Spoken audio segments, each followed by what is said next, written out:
স্বপ্ন জড়িয়ে দাও অবুঝ কুসুম কলি রঙেতে রাঙিনা যদি মমতার রঙে তার রাঙিয়ে নাও হাত বাড়িয়ে দাও দু হাত বাড়িয়ে দাও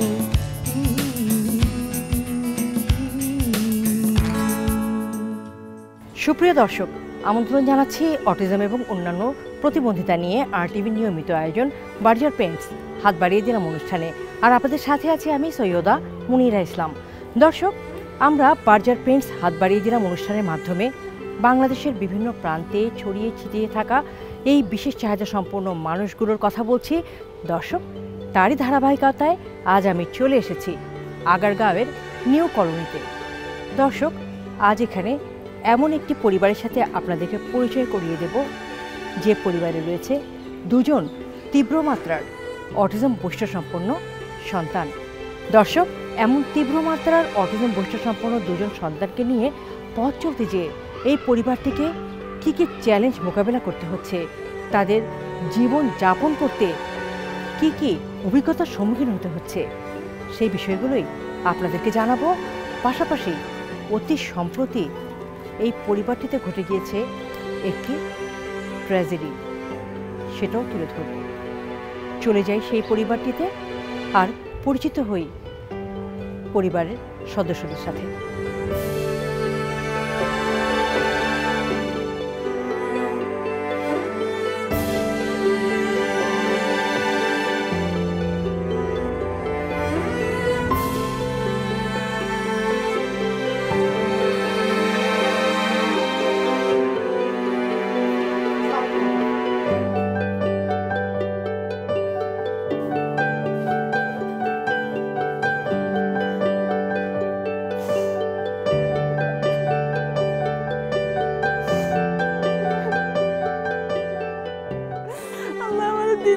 দুইটা সন্তান মেয়ে সবার কাছে কইছে, আমি আর নিতে পারি না। আমার খালার কাছে কইছে আমি 19 বছর 3 মাস ধরে পালছি। যেদিন মই হবে সেদিন আমি তার মণিপুর স্কুল থেকে যাই আনছি ওখানে দিনে।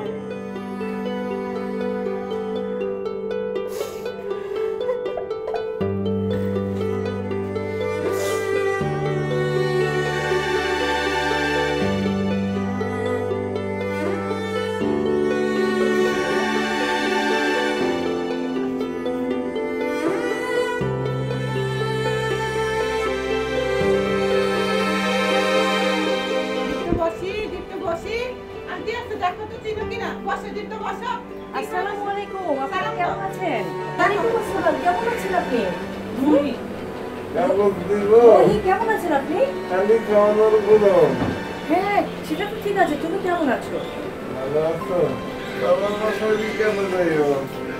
ও, আমি এখন বসে বিকালে যাব, তাই না? সারাদিন কি তোমাদের সাথে গল্প করব, আনন্দ করব, খেলা করব? দীপ্ত কি করছিল? ছবি আঁকছিল। এটা কিসের ছবি এঁকেছে দীপ্ত? এটা এগুলো কি কিসের ছবি? এটা আলু ভর্তা দিয়া। দীপ্ত আলু ভর্তা দিয়ে ভাত খাবে, এটাই কি? আলু ভর্তা কি পছন্দ দীপ্ত? এটা সিটিসে যাকে দেখাতো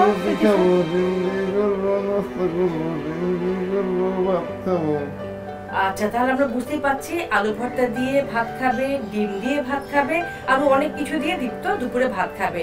মহি কি করছে? মহি এই যে দুলছে, এই যে দুলছে, এটা কি করছে? এটা খেলা? এটা কোনো খেলা মহি? হাই পাই ডান থেকে হাই পাই ডান। হাই 10, এবার down. Good good good good good, excellent. Mohi, Mohi আপা মহি নন বারবার কথা বলতে পারে না। ও দর্শক, আপনারা দেখতে পাচ্ছেন মহি ছবি আঁকছে। আসলে ছবি আঁকছে না, রং করছে। এটা কি কালার? মহি কালার করতে বেশি ভালো লাগে? তোমার ভালো লাগে? অবশ্য মহির তো ভাষা নেই, সে তো কথা বলতে পারে না। ওর ইচ্ছা অনিচ্ছা, পছন্দ অপছন্দ কিভাবে সে প্রকাশ করে সেটাও জানবো মহির মায়ের কাছ থেকে।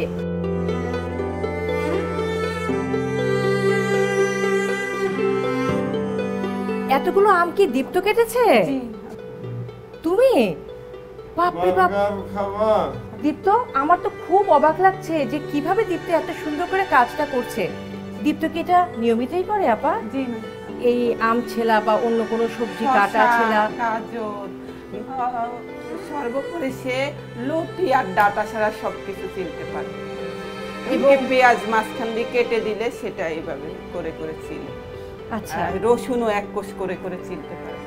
এবং এই কাজটা কাঁচামরিচের বটু অনেক নিখুঁত ভাবে করবে, যেন কোথাও কোনো দেখেন আমের কোনো ইয়ে আছে কি সুন্দর করে। ওর কাজ খুব নিখুঁত। দর্শক আপনারা দেখতেই পাচ্ছেন আমগুলো খুব নিখুঁতভাবে সে ছিলেছে। আমার খুব ভালো লাগছে দীপ্ত, চমৎকার কাজ করতে পারো তুমি। থ্যাংক ইউ বলো। সেই বিষয়ে জি বাবা বলে, আচ্ছা, হ্যাঁ ছিল দিদি। কাগজ তুমি দেবে, কিন্তু তার আগে তুমি আমগুলো ছিঁড়ে নেবে, কেমন?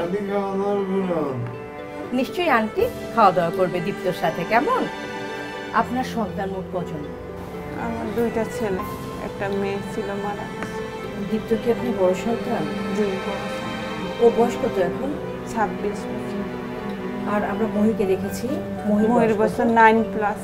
দীপ্ত আর মহিকে নিয়ে এই যে আপনার পথ চলা, এই বিষয়টা জানতে চাচ্ছি, আপনি যদি আমাদের দর্শকদের উদ্দেশ্যে বলেন। দীপ্ত আমার প্রথম সন্তান।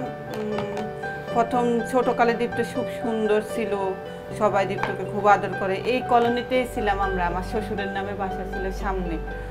দীপ্ত হলো 2.5 বছর পর্যন্ত ভালোই ছিল। তখন তো আমরা অটিজম কি সেটা জানতাম না। অটিজম কি জানতাম যে পাগল, সবাই পাগল বলে। 2.5 বছর দেখি কি ওর ভিতর অস্বাভাবিক কিছু, যেমন অনেক কাগজ চিপতেছে, আর কি করে প্লেট নিচ্ছে, ঠিক করে ফালাই দিতেছে, আর হি হি করে আসে, হাসতেছে। শিশু হাসপাতালে বিকাশ কেন্দ্র আছে 4 তলা, ওটাই গেছি। আরে ও তখন তো আর চিকিৎসা নেয়, ওরা টয়লেট ট্রেনিংয়ের জন্য কিছু ইয়া দিচ্ছে।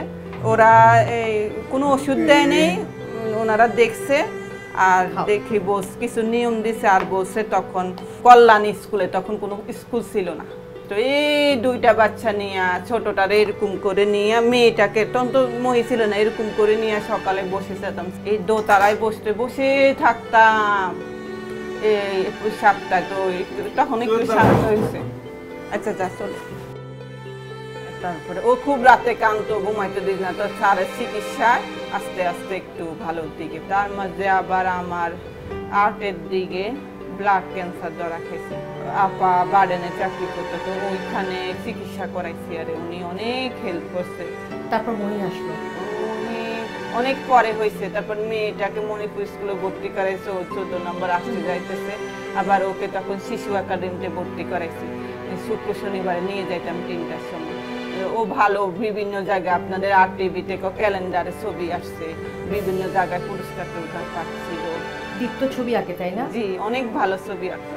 দীপ্তকে কত বছর বয়সে স্কুল থেকে নিয়ে আসলেন? 15 বছর। আমাদের যে কষ্টটা আপা, এটা বোঝার মতো মানুষের এখনো সেই এখনকার যুগে আসে পশু। এই কন্ট্রাক্টরে আমারে বলতেছে পাগল ছাগল নয় কেন গাড়ি তুলছে, নেমে যান। সেই বিজয় সরণি থেকে আমি আগার গাড়ি ছেলে নিয়ে হাঁটে আসছি। আমি যখন মহিকে নিয়ে আসি বা যাই নিউ কলোনির মতো এত ভালো পরিবেশে, বাচ্চারা কি করে, ওরা দেখলে দৌড় দেয়, বলে পাগল আসতেছে। এই যুগে এসে আমার এই জিনিসটা খুব কষ্ট। তার কি সারাক্ষণই তাহলে ঘরের মধ্যে থাকে? ওর আব্বু একটু বিকালে ঘুরতে টুরতে নিয়ে যায়, ওইটা ও খেলতে না, রাস্তায় হাঁটায়।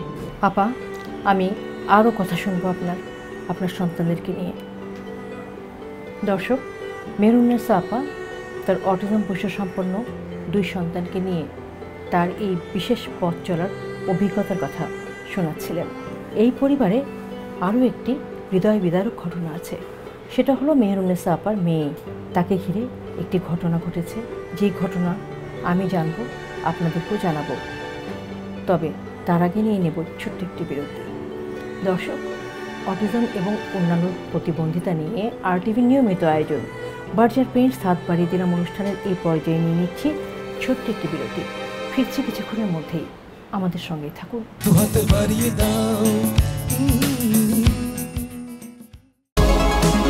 অসাধারণের ছোঁয়া পেলে সাধারণে কি ফিরে যাওয়া যায়?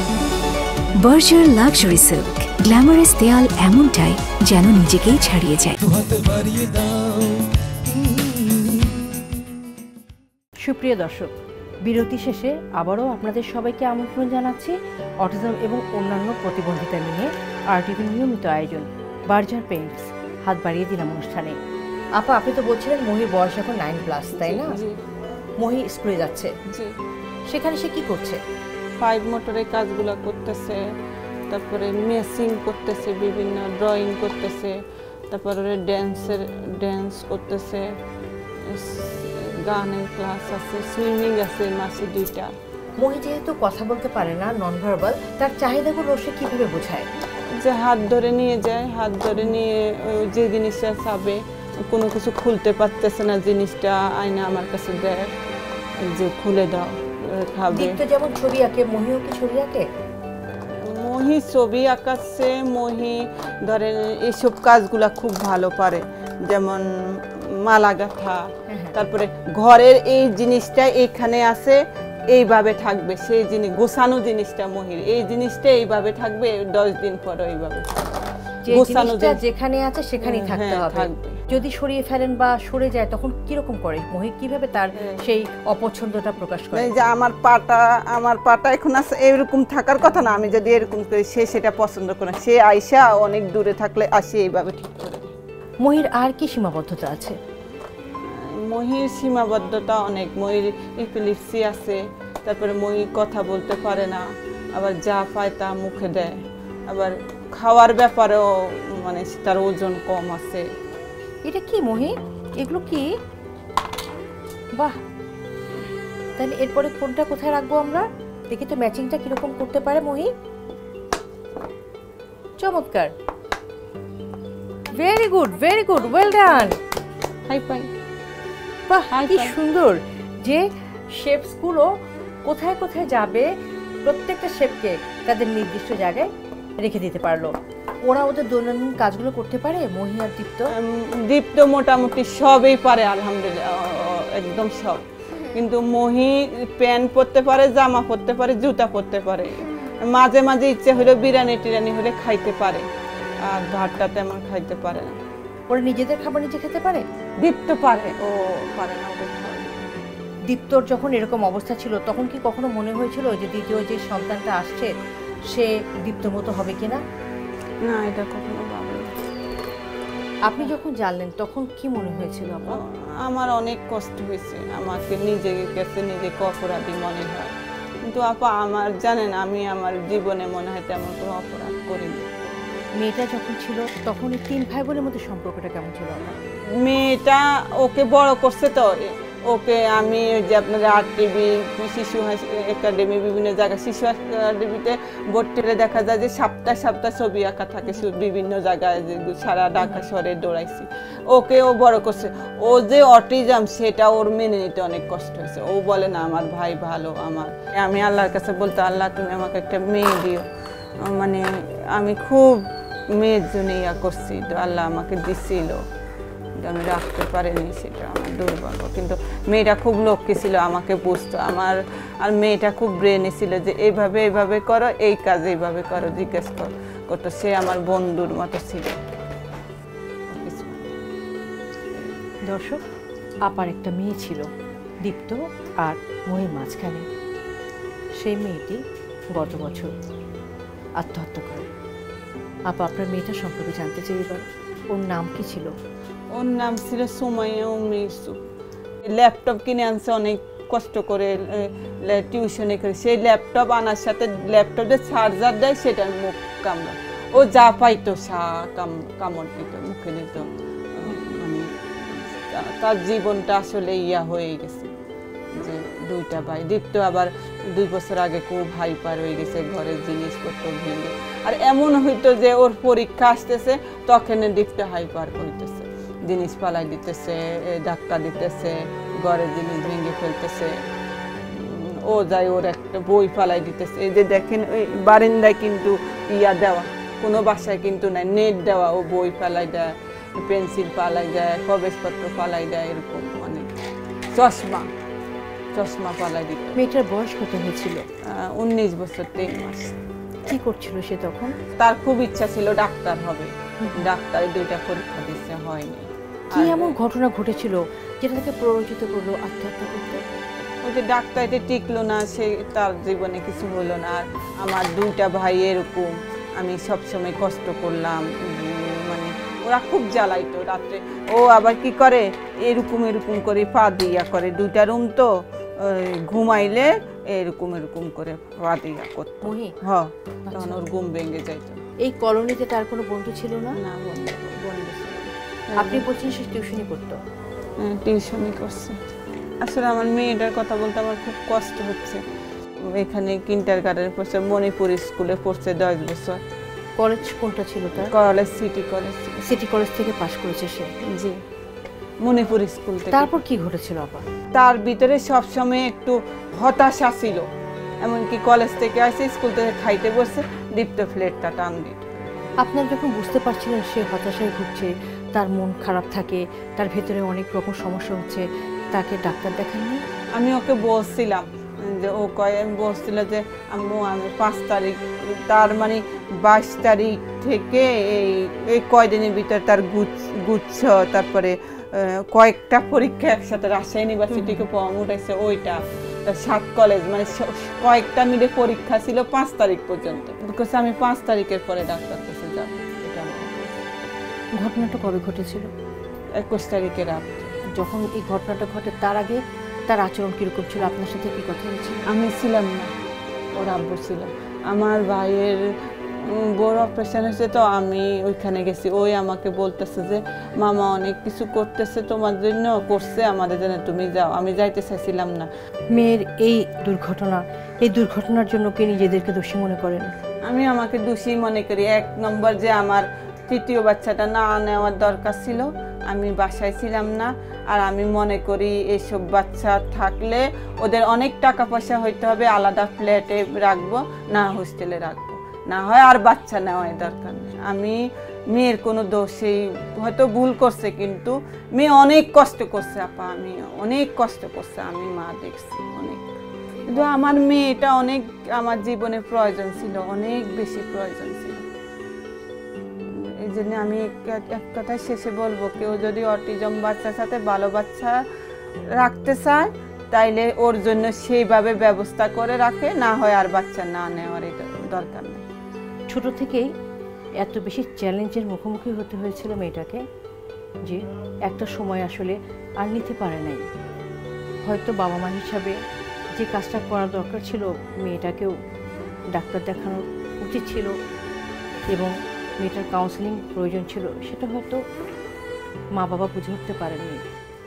মেয়েটার জন্য আমার অনেক খারাপ লাগে। একটা মেয়ে হাইটা গেলে আমার মনে হয় যে আমার মেয়েটা হাইটা গেছে। মেয়েটা আমার জীবনে অনেক প্রয়োজন ছিল, অনেক। ও আরেকটা জিনিসও বলতো, যখন আমি খুব ক্লান্ত হয়ে যেতাম, বলো যে আমিও এই কথা আমাকে আর জীবনে কেউ বলবে না, যে তুমি বাইরে যাও, ঘুরে আসো, যাও, আমি ওদেরকে রাখি। এই জিনিসটা আমার খুব, এই জিনিসটা বলতো আমাকে, তুমি বাইরে যাও, তুমি আর আমি বুঝতেছি, যাও বাইরে ঘুরে আসো, আমি ওদেরকে রাখতেছি, যাও তুমি বাইরে যাও। এই জিনিসটা আমার খুব কানে বাজছে। আর বলতো আমি তোমাদের 2জনকে হজ করাবো। মেহরুন্নেসা আপার কথা শুনে নিশ্চয়ই বুঝতে পারছেন, এই যে অল্প বয়সে একটা মেয়ে পৃথিবী ছেড়ে চলে গেল, তার তো এই সময় যাওয়ার কথা না। কিন্তু বাস্তবতা হচ্ছে বিশেষ চাহিদা সম্পন্ন শিশুদের পরিবারে যে বিষয়টা খুব বেশি হয়, যে সেই পরিবারে সুস্থ যে বাচ্চাগুলো থাকে, মা বাবার কাছ থেকে, পরিবারের কাছ থেকে যেটুকু প্রাপ্য তাদের, সেই প্রাপ্যটা আসলে পাওয়া হয়ে ওঠে না বিশেষ চাহিদা সম্পন্ন শিশুদের ভাই বোনদের। আজকের অনুষ্ঠানটা যারা দেখছেন, যারা জানছেন যে অটিজম বৈশিষ্ট্য সম্পন্ন সন্তানদেরকে নিয়ে এই পরিবারগুলো কীভাবে পথ চলে, এরপরও কি এই পরিবারগুলোকে শুনতে হবে পাগলের পরিবার, এদের বাচ্চাগুলো পাগল, এদের সাথে মেশা যাবে না, নাকি সহমর্মিতার হাত বাড়িয়ে এগিয়ে আসবেন, সহমর্মিতা দিয়ে তাদেরকে জড়িয়ে ধরবেন, বন্ধু হিসেবে তাদের পাশে এসে দাঁড়াবেন।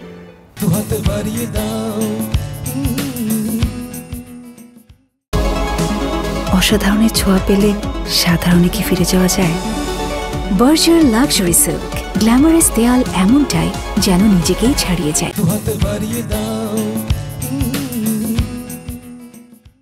সুপ্রিয় দর্শক, বিরতি শেষে আবারও সবাইকে আমন্ত্রণ জানাচ্ছি অটিজম এবং অন্যান্য প্রতিবন্ধিতা নিয়ে RTV নিয়মিত আয়োজন বার্জার পেইন্টস হাত বাড়িয়ে দিলাম অনুষ্ঠানে। এই পর্যায়ে কথা বলছি দীপ্ত এবং মহির বাবা জনাব মোহাম্মদ জসিমউদ্দিনের সাথে। জি ভাই, কেমন আছেন? জি আলহামদুলিল্লাহ, আল্লাহ পাক অনেক ভালো লাগছে। দুজন অটিজম বৈশিষ্ট্য সম্পন্ন সন্তান আপনাদের, যেখানে একটা অটিজম বৈশিষ্ট্য সম্পন্ন সন্তানকে লালন পালন করতে মা বাবা হিমশিম খায়, সেখানে এই দুজন অটিজম বৈশিষ্ট্য সম্পন্ন সন্তানকে নিয়ে পথ চলছেন। এই জীবনযাপনের অভিজ্ঞতার কথাটা ছোট করে শুনতে চাই। ওদের যে স্কুল লেখাপড়ার ব্যবস্থাটা আসলে খুব এক্সপেন্সিভ, জেনারেল বাচ্চাদের তুলনায় এদের লেখাপড়ার বিষয়টা খুব এক্সপেন্সিভ। আমি তো যেটা দীপ্ত আর কি মোহাম্মদ মাইনুদ্দিন শরীফ বড় সন্তানটা, এটাকে বিভিন্ন স্কুলে দিয়েছি, কিন্তু আসলে আমরা যারা মধ্যবিত্ত আমাদের জন্য খুব কঠিন। তারপর ওদের কিছু আসলে ডিস্টার্বনেস অ্যাটিটিউড থাকে, কারণ ওরা তো স্বাভাবিক না, আসলে স্বাভাবিকের বাইরে আচরণ যেটা সেটাই হয়তো একটু ডিস্টার্বনেস হিসাবে ধরা হয়। তো আমি এখন ওকে আর আসলে স্কুলে পড়াতে ঠিক পাচ্ছি না। আপনার বড় সন্তানের বয়স 26 বছর। দীর্ঘদিন আসলে পথ চলা, ছোট সন্তানও 9+। আপনার যে অভিজ্ঞতা, সেই অভিজ্ঞতার আলোকে অটিজম বৈশিষ্ট্য সম্পন্ন সন্তানদেরকে নিয়ে সামনের দিকে এগিয়ে যাওয়ার ক্ষেত্রে কি কি চ্যালেঞ্জ আছে বলে আপনি মনে করেন? চ্যালেঞ্জটা হলো আসলে ওরা তো শারীরিকভাবে বড় হয়ে যায়, মানুষ বড় হিসাবে ট্রিট করে, তো ওর যে শিশুসুলভ যে আচরণ, এইটা তো বড় মানুষ হিসাবে স্বাভাবিক সাধারণ মানুষ ওইভাবে মেনে নিতে পারে না। এই মেনে নেওয়াটা যদি একটু সহজ করা হয়, যে এরা যত বড়ই হোক এরা কিন্তু মেন্টালি শিশু। আপনার দুজন সন্তান অটিজম বৈশিষ্ট্য সম্পন্ন, ওদের ভবিষ্যৎ নিয়ে আসলে কি ভাবছেন? আমরা মরে গেলে এদেরকে টেক কেয়ার কে করবে? তো সেই দৃষ্টিকোণ থেকে আমি চাচ্ছি যে এদের জন্য প্রাইভেট প্রতিষ্ঠান বা বিভিন্ন বড় বড় প্রতিষ্ঠানগুলো একটু যদি দয়াদ্র হয়ে এদের জন্য একটু সেফ হোমের ব্যবস্থা করে, আমি হয়তো আগে থেকে একটা ওসিয়ত করে যাব, এবং আমার যে পেনশনের ব্যাপারটা এটা হয়তো ওরা ওইভাবে।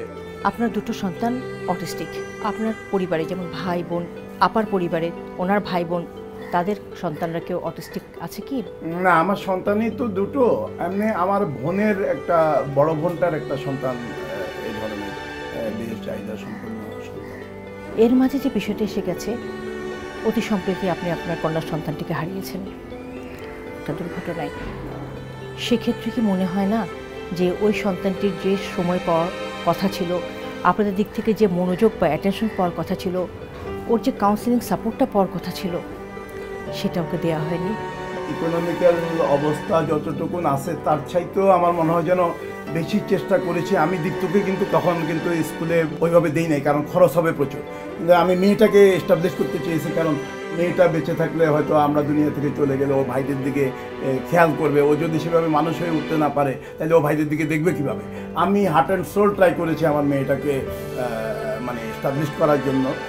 তকদির ও হায়াত কম নিয়ে আসে চলে গেছে। সেটা ঠিক, ছোট্ট একটা মেয়ে, ওকে খেলায় নিতে চাইতো না। ছোটবেলা থেকে আসলে মনটা একটু ইয়ে ছিল, দুটো ভাই অসুস্থ, তারপরে ডাক্তার হতে চাইতো, সেই যে। তো এগুলো এখন হয় নাই, মনের ভিতর হয়তো একটু হয়তো ছিল আর কি, হয়তো একটু কষ্ট ছিল। যে দর্শক, আমরা এতক্ষণ দীপ্ত আর মহির বাবা জনাব মোহাম্মদ জসিমউদ্দিনের কথা শুনছিলাম। উনি একজন সাহসী বাবা, এবং সন্তানদের জন্য ওনার যে প্রচেষ্টা, সেটা সত্যি অনেক ভালো লাগলো।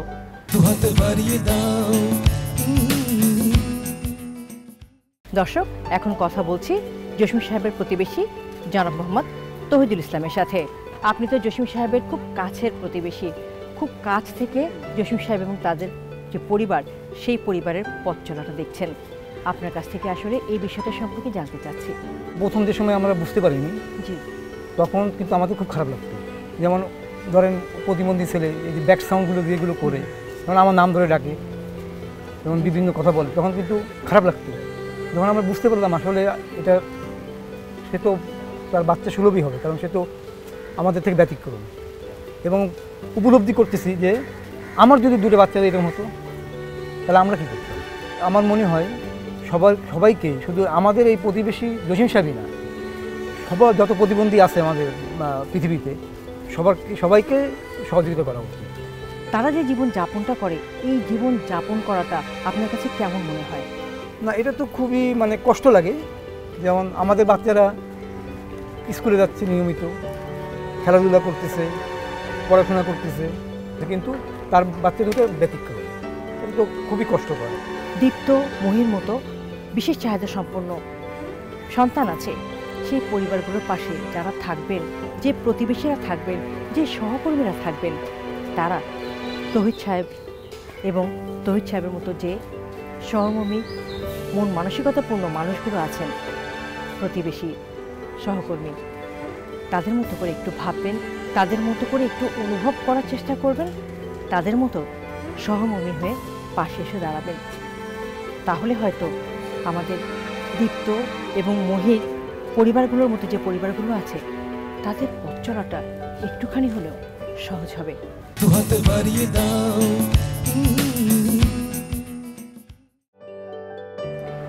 এই যে এটা আমার মেয়ের বিছানা, এখানে ছোট আমার মেয়ে বিছানায় বসে পড়ালেখা করতো আমার বিছানায়।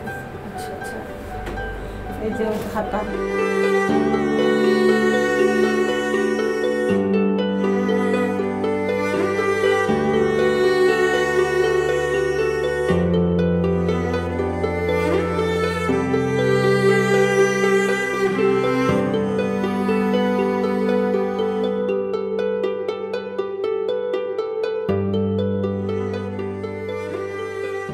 বা হাতের লেখাটা অনেক সুন্দর।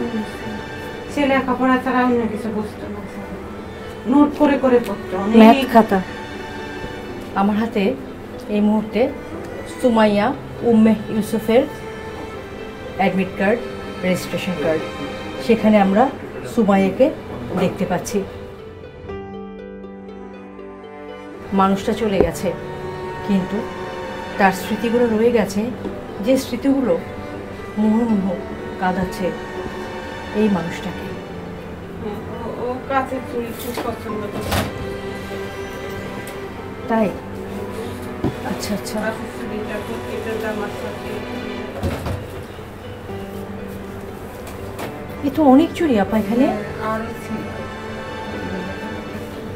নানা রঙের কাচের চুড়ি। প্রত্যেকটা জামার সাথে, জামা কিনা ছিলানোর আগে আমাকে বলতো আমার কাছের চুড়ি। কি সুন্দর সুন্দর রঙের কাচের চুড়ি। জামা কোথা থেকে আমি কিনতো সেগুলো? শাহবাগ, তারপরে পারম গেট। আমি কিভাবে এইসব স্মৃতি বলে থাকবো।